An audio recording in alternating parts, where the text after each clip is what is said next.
Stasiun pengisian bahan bakar umum atau SPBU di Jalan Maijen Sungkono Buring, Kota Malang terbakar.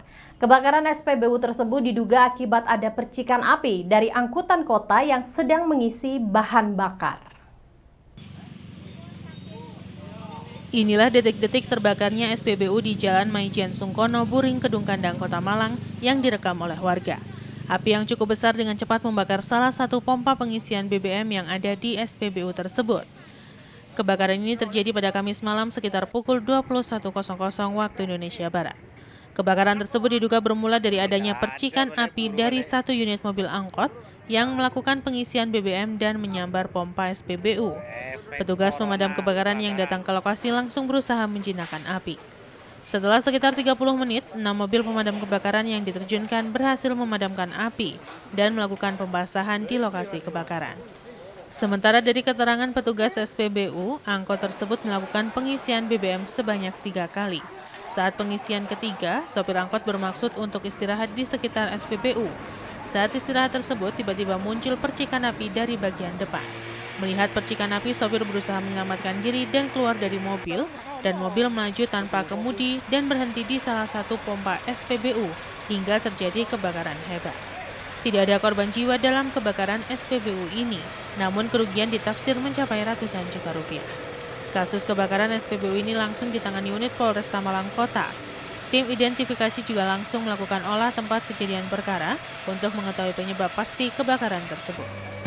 Satu mobil Suzuki Carry angkot warna biru, yang udah lihat ini terbakar. Dia sempat isi 3 kali. Yang pertama sekitar jam 5 sore, yang kedua tadi jam 6 lebih, baru yang ketiga. Isinya di kap yang keempat, Pertalite. Nah, kalau sampai ngisi ketiga kali ini, ya itu mungkin dia beli dengan cara pengisian lewat normal, lewat tutup keran bensin, tapi di dalam ada drum, sempat diisi juga drumnya. Langsung tangki saja. Jadi setelah ngisi yang ketiga, yang terakhir 300, dia beli 300.000 rupiah. Baru dia jalan hingga sampai pintu keluar, maunya istirahat, ya. Maunya istirahat di tengah-tengah di area dia. Tiba-tiba ada letupan api di depan, kap depan. Kondisi mesin bunyi, status setir agak ke kanan. Karena ledakan api itu dia keluar. Mobil jalan sendiri hingga sampai ke kedua ya. Yang seperti rekan-rekan ketahui ini. Simon Alfredo melaporkan. 1 tahun tidak difungsikan untuk kegiatan belajar mengajar karena pandemi COVID-19. Sebuah ruang laboratorium di SMA Negeri 2 Batu atapnya runtuh. Selain atap runtuh, lingkungan sekolah juga nampak ditumbuhi rumput seperti tidak berpenghuni. Beginilah kondisi ruang laboratorium SMA Negeri 2 Kota Batu pasca atapnya runtuh. Nampak ruang kelas yang sebelumnya bersih dan difungsikan sebagai ruang laboratorium, kini terlihat seperti gedung mangkrak karena tidak ada giat belajar mengajar selama pandemi COVID-19. Atap ruang kelas sekolah runtuh dan menimpa meja kursi dan proyektor di ruangan laboratorium SMA Negeri 2 Batu. Akibat pandemi COVID-19, karena 1 tahun lebih tidak difungsikan untuk giat belajar mengajar, lingkungan sekolah juga nampak kumuh banyak ditumbuhi rumput liar. Selain banyak tumbuh rumput liar, nampak di setiap ruang kelas juga tidak tertata rapi, tidak dirawat selama 1 tahun. Menurut keterangan kepala sekolah, bangunan ruang kelas yang atapnya runtuh tersebut merupakan bangunan termasuk baru, karena dibangun 7 tahun yang lalu oleh Dinas Pendidikan, dan penyebab runtuhnya atap tersebut masih dalam kajian oleh Dinas PUPR Kota Batu. Kepala sekolah berharap atap ruang sekolah yang runtuh segera mendapat perbaikan karena tahun ajaran baru mendatang akan kembali dilakukan giat belajar mengajar tatap muka. Kemarin kita pas ada pembinaan dari pengawas cabang dinas Kota Batu Kota Malang sekitar jam 10, kami mendapat info bahwa atap ruangan laboratorium biologi rontok gitu ya. Sehingga kami tinjau ke lapangan memang atapnya jatuh hampir sebagian besar ya dari bangunan itu. Itu yang kami ketahui mengenai bangunannya. Tadi dibangun sekitar 7 tahun yang lalu ya. Dari bantuan dari Dinas Pendidikan Kota Batu saat itu. Faktor penyebabnya apa sih Pak itu? Ini masih kami teliti. Apakah bebannya terlalu berat atau mungkin kondisi bangunannya sudah lapuk? Itu yang baru kami teliti. Kami ini berkirim surat kepada Dinas PUPR Kota Batu untuk mengetahui apa akibat kerusakan dan seberapa besar kerusakan yang ada di gedung tersebut. Yanto Yancung melaporkan. Ketua Dewan Perwakilan Rakyat Daerah Kota Batu mengemukakan pembangunan Pasar Induk Kota Batu akan diperbaiki pada akhir tahun ini. Informasi ini disampaikan pada publik setelah menggelar pertemuan dengan dinas terkait di Balai Kota Among Tani. Pembangunan pasar tradisional Kota Batu yang sebelumnya direncanakan akhir tahun 2020 lalu, kini mundur lagi dan direncanakan akhir tahun 2021. Mundurnya pembangunan pasar tradisional Kota Batu disebabkan karena teknis maupun kajian selama ini belum memenuhi kriteria pada teknisnya. Tidak hanya karena teknis, anggaran pun juga menjadi penyebab mundurnya pembangunan pasar tradisional Kota Batu. Kepala Dinas yang menaungi pembangunan Pasar Batu menjelaskan pihaknya telah berkomunikasi dengan Kementerian PUPR melalui video conference, membahas terkait masalah mekanikal dan elektrikal. Hal tersebut yang tengah dinilai oleh Kementerian PUPR untuk kemudian dilakukan penyesuaian karena pembahasan mekanikal dan elektrikal merupakan suatu sistem yang ada di dalam sebuah gedung atau bangunan. Keberadaannya tidak dapat dipisahkan dari pemakaian gedung. Yang jelas berbagai hal kaitannya perencanaan, dokumen perencanaan kita udah lengkap. Tadi tinggal evaluasi mungkin masalah IMB aja. Ya. Tapi yang lain-lain udah lengkap. Tapi dari detailnya itu kan pasti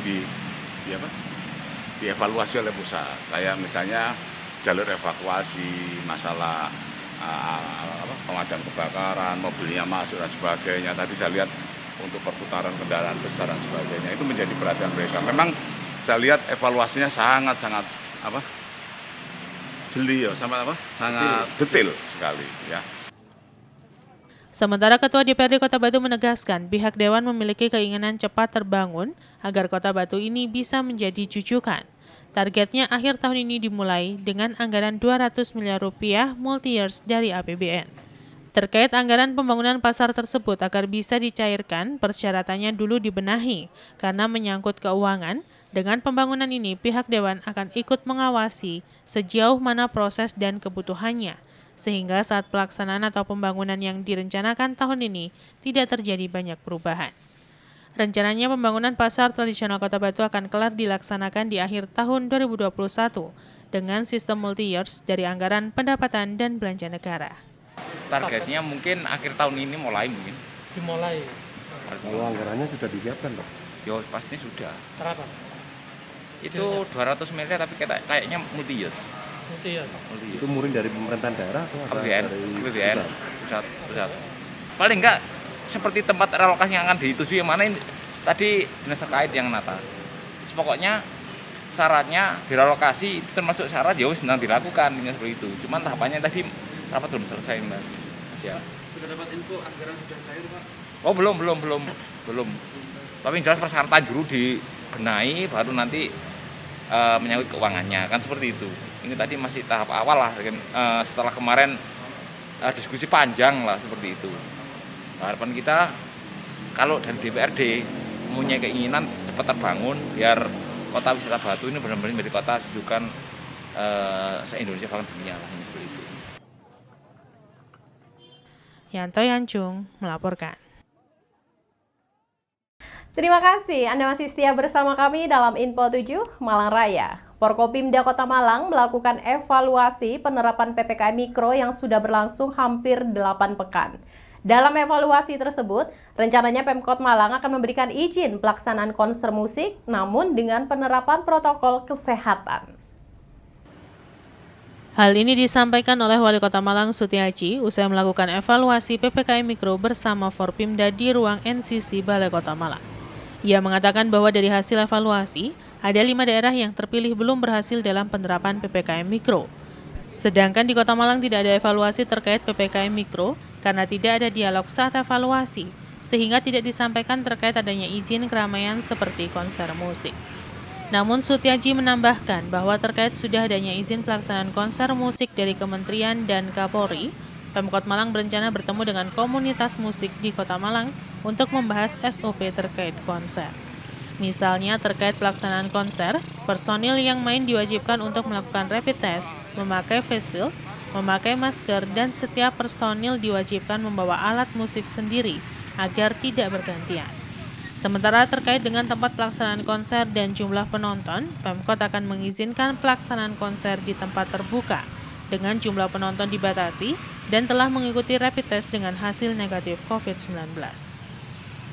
Kan gini, implementasi dari dibolehkan konser itu kan Pak Menteri sama Pak Kapolri kan sudah bilang kan ya, bahwa sudah mulai diperbolehkan ya, cuma tetap dengan protokol COVID. Nah, kami masih akan ketemu dengan teman-teman komunitas untuk membuat SOP itu. Ya, jadi SOP-nya kemarin salah satu gambarannya adalah ya kalau pemain itu wajib dia sudah punya antigen. Yang kedua kalau di atas dia pakai face shield tadi. Tapi kalau di bawah dia wajib pakai masker. Alatnya ya, alat-alat yang dibuat main itu alatnya sendiri, tidak gantian seperti gitar, organ, jadi mesti yang sendiri, tidak boleh nanti kalau pemain kan biasanya kan mesti itu ya, mesti ganti ya, mesti personelnya kan ganti, jadi personel dan alatnya itu sendiri-sendiri. Terus orang yang masuk di sana ini harus sudah punya rapid, minimal rapid antigen. Itu kemarin yang sempat kami arsir persyaratan-persyaratan untuk konser. Kemudian ini Pak, apa ada kapasitas penonton berapa nanti? Belum, pokoknya dilihat dari kapasitas dan kami masih mengutamakan atau mengharuskan itu di ruang terbuka, tidak di gedung. Dengan pembatasan penonton ya Pak ya? Perkembangan Simon Alfredo melaporkan. Sementara itu akibat beberapa kali terjadi longsoran tanah, jalan penghubung antar dusun di wilayah Pujon masih belum bisa dilintasi roda 4. Kendaraan pengangkut susu dan sayur hasil panen harus memutar lebih jauh. Warga berharap pada musim kemarau segera ada pembangunan jembatan agar aktivitas perekonomian tidak terganggu. Terputusnya akses jalan penghubung antar dusun di wilayah Bendosari Pujon, Kabupaten Malang beberapa waktu yang lalu akibat longsoran tanah ketika hujan deras turun masih tertutup untuk roda 4. Terputusnya jalan menuju dusun Dadapan dari arah Bendosari ini mengganggu kelancaran aktivitas warga, khususnya akibat jalan tidak bisa dilintasi roda 4. Baik mobil susu milik koperasi maupun mobil pengangkut sayur-sayuran yang biasanya ramai melintas ketika mengangkut sayuran. Saat ini jalan penghubung hanya bisa dilintasi kendaraan roda 2, itu pun dengan melintasi jalan lain karena akses jalan sementara yang dibangun warga sudah tidak difungsikan kembali akibat runtuh karena longsoran semakin lebar dan dalam. Hal ini tentu saja merepotkan para pengguna jalan dan warga, khususnya masa panen karena kendaraan harus melintas melalui Ngeprih dan atau melalui Bendosari akibat terputus badan jalan. Menurut salah seorang warga menjelaskan pentingnya akses jalan penghubung ini untuk kebutuhan perekonomian warga, karena banyak warga yang menggantungkan hidup dari pertanian dan setiap hari melintasi jalan tersebut. Di lokasi terlihat longsoran tanah semakin lebar dan dalam karena hujan masih saja turun, serta memperparah longsoran badan jalan. Banyak pihak berharap akses jalan produktif untuk kegiatan ekonomi mendapatkan prioritas pembangunan, agar kegiatan ekonomi warga tidak terganggu dan berjalan dengan lancar. Jembatan sementara udah nggak bisa dilewati. Kenapa nggak bisa lewati Pak? Longsor terus udah 3 kali. 3 kali Pak ya? Iya. Berarti untuk angkutan Mobil sudah nggak bisa sama sekali ya. Bisa. Motor aja udah pindah di situ alternatif. Alternatif. Iya. Ini masih licin juga kelihatan jalannya Pak ya. Licin. Berarti kalau aktivitas sayur berarti Pak ya, muter ke ini ya. Ke Dadapan Kulon. Dadapan Kulon ke jalan besar Pak ya. Iya. Jadi sudah nggak tembus berarti mobil untuk apa? Nggak tembus. Udah nggak bisa. Udah nggak bisa Pak ya. Iya. Sama lebar aja kelihatannya Pak ya. Lebar. Sama lebar. Hujannya masih ini Pak ya. Iya, kalau hujan banjiran di sini. Banjir berarti dari dari hutan. Dari hutan Besar sekali Pak kalau hujan Pak. besar. Pak, ini harapan sebagai warga masyarakat gimana pada kemarau nanti Pak? Terkait jembatan ini. Ya kalau kemarau ya diperbaiki biar bisa nembus gitu. Iya. Apa ini aktivitasnya ya? Sayuran Pak ya? Iya. Petani sayuran ya? Iya, petani sayuran bisa lewat. Iwan Hikmawan melaporkan. Terima kasih Anda masih setia bersama kami dalam Info 7 Malang Raya. Diduga akibat kurang kedisiplinan pengunjung dan terbatasnya bak sampah, alun-alun Karangploso kotor akibat sampah. Tidak hanya itu, rumput liar menutupi akses jalan dan butuh pembersihan. Beginilah pemandangan yang terlihat di area alun-alun Karangploso, Kabupaten Malang. Kawasan yang mulai ramai dimanfaatkan pengunjung dan warga masyarakat untuk beristirahat dan bermain bersama anak dalam kondisi kurang terawat. Alun-alun sudah mulai rindang dengan banyak pohon ditanam, kursi dan fasilitas bermain anak. Namun sayang di sisi lain kondisi alun-alun banyak sampah berserakan, sehingga mengurangi kenyamanan pengunjung. Hal ini terjadi diduga karena kurangnya kedisiplinan pengunjung dalam hal membuang sampah atau terbatasnya bak sampah yang disediakan, sehingga sampah sisa makanan dan minuman dibuang di area taman. Tidak hanya itu, fasilitas penunjang pun harus benar-benar berfungsi dengan baik, seperti lampu taman maupun wastafel tempat mencuci tangan. Menurut salah seorang pengunjung mengungkapkan kekurang nyamanannya dengan kondisi alun-alun saat ini, terutama dari segi kebersihan, dan berharap kawasan alun-alun bisa lebih dilengkapi fasilitas penunjangnya. Di area alun-alun juga terlihat sudah banyak ditumbuhi rumput liar, khususnya pada bagian jalan, dan perlunya penataan kembali tanaman agar kawasan bisa terlihat lebih rindang, teduh, dan nyaman, sehingga keberadaan alun-alun bisa dimanfaatkan secara maksimal oleh seluruh lapisan masyarakat. Kenapa tentang alun-alun Karangploso ini Pak? Masih berserakan ini Pak. Ya kurang rapi gitu loh. Iya. Tapi penataannya. Kalau sejuknya udah pas. Fasilitas penunjangnya sebenarnya kurang masih berkurang. Ini kira-kira karena kurang perawatan apa memang gimana Pak? Kurang perawatan ini Pak. Kiranya. Ini kalau agak sore ini lampunya nggak nyala kok. Oh nggak nyala Pak? Nggak nyala. Pak, harapannya sebagai warga masyarakat gimana harapannya? Kira-kira ya. Harapannya ya yang bagus kalau bisa. Biar ya aktivitas. Biar rame kalau sore kayak alun-alun yang lainnya. Oh gitu Pak ya. Kalau di Malang di Batu kan. Sampai juga sering ke sini bawa anak. Sering. Iwan Hikmawan melaporkan.